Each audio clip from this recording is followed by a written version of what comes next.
So Brice Sensabaugh seems to be the lost person in the rotation right now for the Utah Jazz after being drafted 28th overall in the first round of this past draft. Now he is 19 years old and he did play his college career at Ohio State, being their leading scorer. The biggest issue for him that I believe is going to plague him for the majority of this season and probably for the next couple years to go, unless he makes a drastic change, is he needs to become a better system player. Now with the Ohio State Buckeyes, they allowed him to just kind of be a volume shooter, get a bucket his way however he wants. He can get it, he can have it, he can take it. And the issue is that's not how the NBA works unless you're a special breed of player.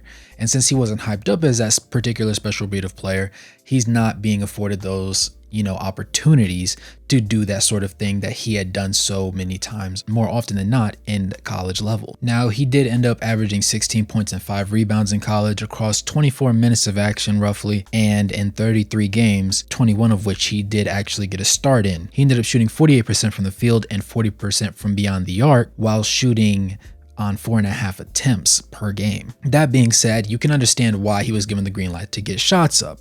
Admittedly, he ended up taking about 12.5 shots a game in college, and that's obviously not going to be the case on the Utah Jazz roster. I'm not 100% sure if he's going to stick it out beyond this current 18-man cut that they just made.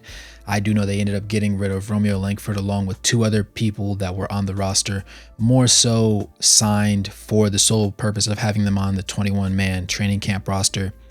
But for Brice, I think it might be a situation where he definitely sees a lot more developmental time on the G League squad as opposed to on the active roster. Also, at the fact that he's 6'6", 235, he does have more of a hefty frame about himself, but he's also 6'6", so he doesn't provide as much upside on the offensive side of the ball or on defensively, looking at it as, say, Taylor Hendricks, who was drafted 9th overall by the Jazz.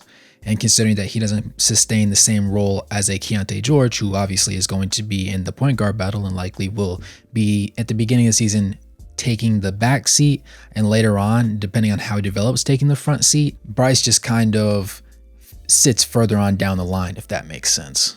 Now, in a recent 114-94 win against the New Zealand Breakers, he did actually get some preseason action for the first time, where he did not participate in the first 3 preseason games for the Utah Jazz. Against the New Zealand Breakers, he did get 15 minutes of action, in which he did shoot 3 of 8 from the field and had 6 points to go along with 1 rebound and 1 assist. I think the most interesting thing for him is going to be when they decide to sign him to the G League, because I think it's a no-brainer that they should, as he also did not end up participating in the most recent preseason game against the Sacramento Kings, who they will also end up playing on the 25th of October. Now, obviously, with him being a volume scorer in college and just having more of a green light to get shots off the way he wanted to, he's going to have to make that adjustment and become more of a systematic player and pick his spots more wisely.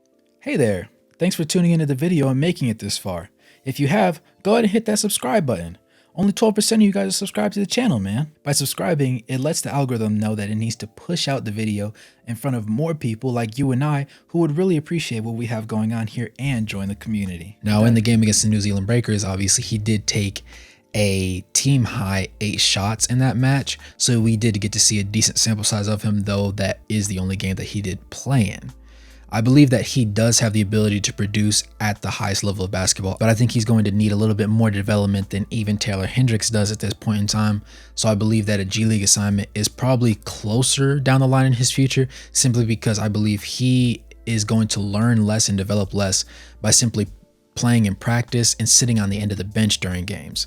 I believe that getting his feet wet in the G League with their G League affiliated team and being able to get more shots up and kind of getting molded into a better working piece to be a cog in the machine might be better for his long-term career, and more specifically to help this roster that he's currently with on the Utah Jazz. That being said, this is the NBA, so anything could really happen, and considering how well he shot from beyond the arc, it would not surprise me if he ended up carving out a role for himself as a bit more of a marksman in the league, or more so for the Utah Jazz, depending on what they're trying to run, because they did showcase a lineup where they ran a 4-guard set. I don't know how likely it is for him to possibly see the court just in any regular season game where it's not a super relevant one, but I definitely believe that towards the end of the year, when they do get into the more meaningful play games where the playoff hopes are on the line, basically past the trade deadline, if they decide not to tank and just bottom out and get a lottery pick, I believe that will be the point when he definitely ends up getting that G League assignment, because there is some merit to him sitting on the bench and just learning how the NBA game works, being there firsthand.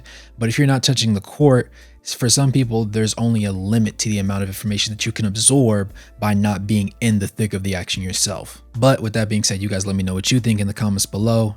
As always, it's your boy Wraith Hoops. Make sure to like the video, subscribe, and turn on those post notifications so you know when the next one drops. And as always, good morning, good evening, good night, no matter where you are on the globe watching. Thanks for tuning in. I'll catch you guys in the next one. Peace.